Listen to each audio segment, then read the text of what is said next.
네, ABL 바이오 한번 보겠습니다. 단기간에 이제 급등이 나왔는데, 뭐, 이슈가 이제 새롭게 나온 건 아니에요. 그러니까 기존의 이슈가 좀 반복되면서 올랐다. 이렇게 이제 보시면 될 것 같은데, 사실 그동안 이제 제약바이오주가 모멘텀이 있던 없던 주가가 많이 밀려 있었습니다. 그래서, 작은 호재 혹은 불확실성 완화에도 좀 급등할 수 있었는데, 이번에 그 트럼프 대통령의 약값이나 정책이 너무 과도하게 주가에 반영되었다라는, 기대감, 이 반영되면서 이제 주가가 이제 상승했다라고 보시면 될 것 같아요.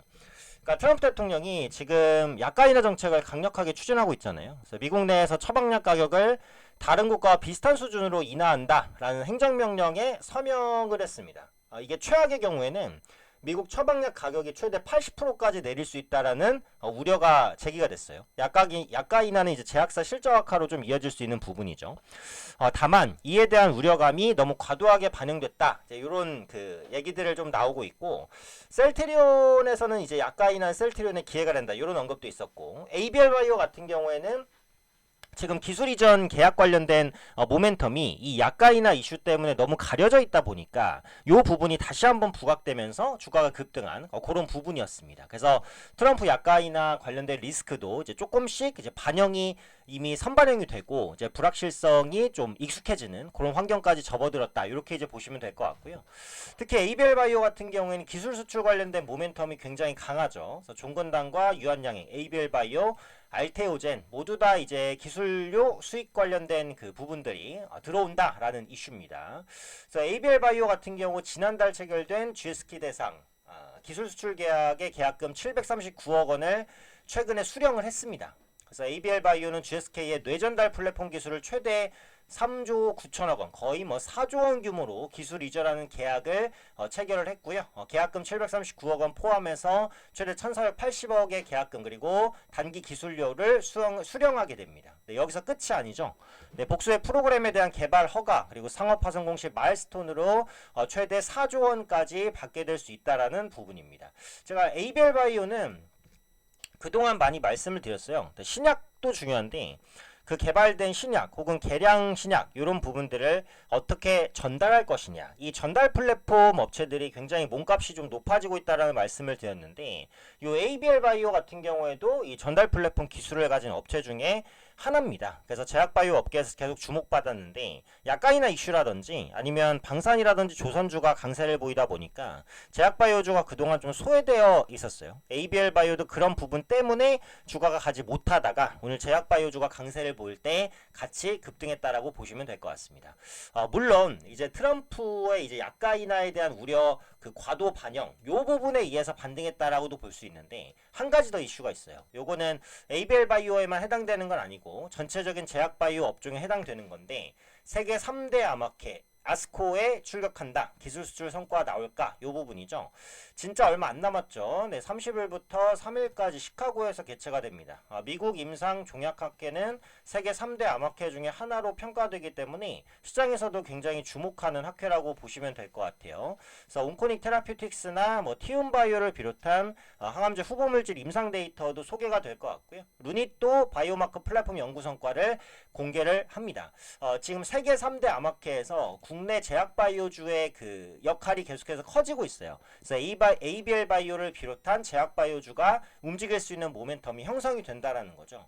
실제로 미국 암학회 이제 전후로 해서 제약바이오주의 움직임이 평소보다는 좀 더 좋게 나타납니다. 그래서 제약바이오를 투자하시는 분들은 제약바이오 관련된 행사가 뭐가 있는지 보시면 돼요.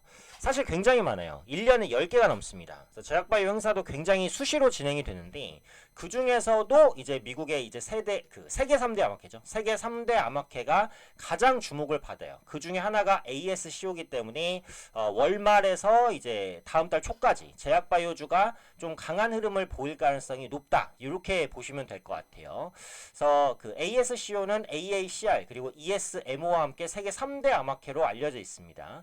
이 중에서 ASCO는 환자 치료에 직접 적용할 수 있는 임상 데이터를 중시합니다. 그래서 이 3대 암학회가 그 각각의 특성이 조금씩 다르기는 한데 어쨌든 제약바이오주의 투자 심리에 큰 긍정적인 영향을 끼치는 행사다. 이렇게 이제 보시면 돼요. 말씀드린 대로 제약바이오주 투자하시는 분들은 요 3대 암학회를 중점적으로 좀 보셔야 됩니다. 암은 이제 이전보다는 정복이 많이 가능해졌죠. 사망률이 높은 뭐 췌장암이나 이런 암들도 이전보다는 치료에 대한 성과가 많이 나아지긴 했어요. 근데 아직도 이제 암은 좀 무서운 질환이기는 하고 글로벌적으로 쉽게 발생하는 질환이기도 합니다.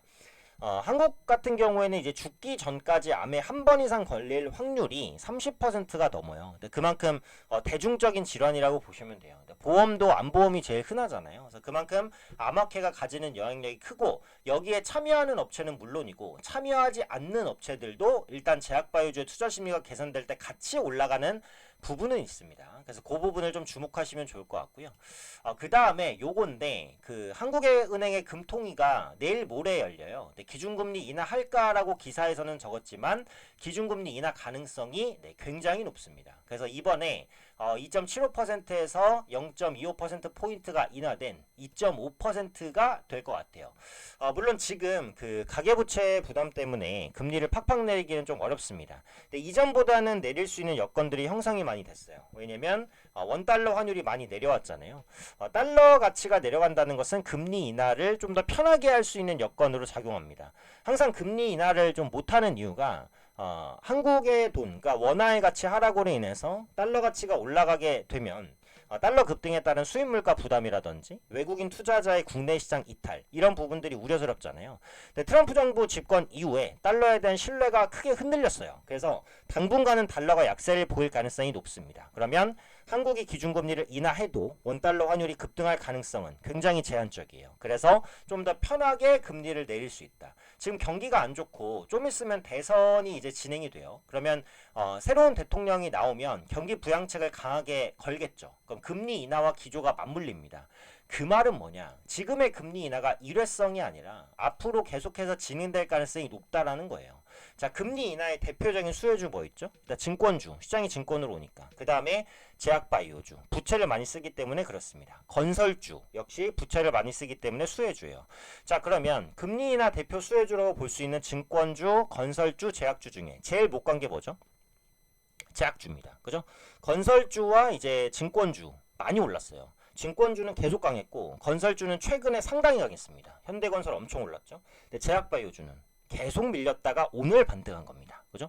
그럼 금리 인하에 따라서 가장 주목해야 될 섹터는 뭐다? 제약바이오주입니다. 특히 이제 금리 인하가 이번 일회성이 아니라 추세적으로 진행될 가능성이 높아요. 이번에 한 번 내리고 하반기에 한 번 더 내릴 겁니다. 아마 두 번 내릴 수도 있어요. 그렇기 때문에 금리 인하가 기조적으로 간다면 제약바이오주의 투자 심리는 어때요? 계속해서 좋아질 가능성이 높죠. 그래서 제약바이오주가 다시 한번 주목받을 수 있는 위치까지 왔다. 이렇게 보시면 되겠습니다. 자, ABL바이오 실적을 보시면 이제 적자에서 흑자로 확실히 전환이 돼요. 그죠? 기술 수출에 따른 마일스톤, 그 다음에 추가적인 계약, 조 단위의 이익 개선 가능성도 있습니다. 그래서 실체가 있는 반등이라고 보시면 돼요. 적자였다 흑자로 전환이 됐기 때문에 펀더멘털도 상당히 좋아질 가능성이 높고요. 부채 비율도 47%로 높지 않은 수준입니다. 그래서 기업에 대한 리스크도 크지 않다라고 보시면 될 것 같고요. 차트 보시면 이제 고점을 돌파했어요. 이거는 제가 이제 영상에서 자주 말씀드렸던 이제 N자형 파돈입니다. N자형 파돈. 고점 한번 눌렸다가 재돌파. 거래량 동반입니다. 더 동반됐으면 좋은데 이 정도도 괜찮긴 해요. 수급도 개선이 되고 있기 때문에 이 75,000원은 강한 지지대로 형성될 가능성이 높습니다. 그래서 보유하고 계신 분들은 추가적인 상승을 노려보시면 되겠고요. 만약에 이 종목이 눌림을 준다면 75,000원 근처에서 반등을 트라이할 가능성이 높기 때문에 신규를 진입을 하실 분들은 75,000원의 눌림을 기다리시면 될 것 같아요.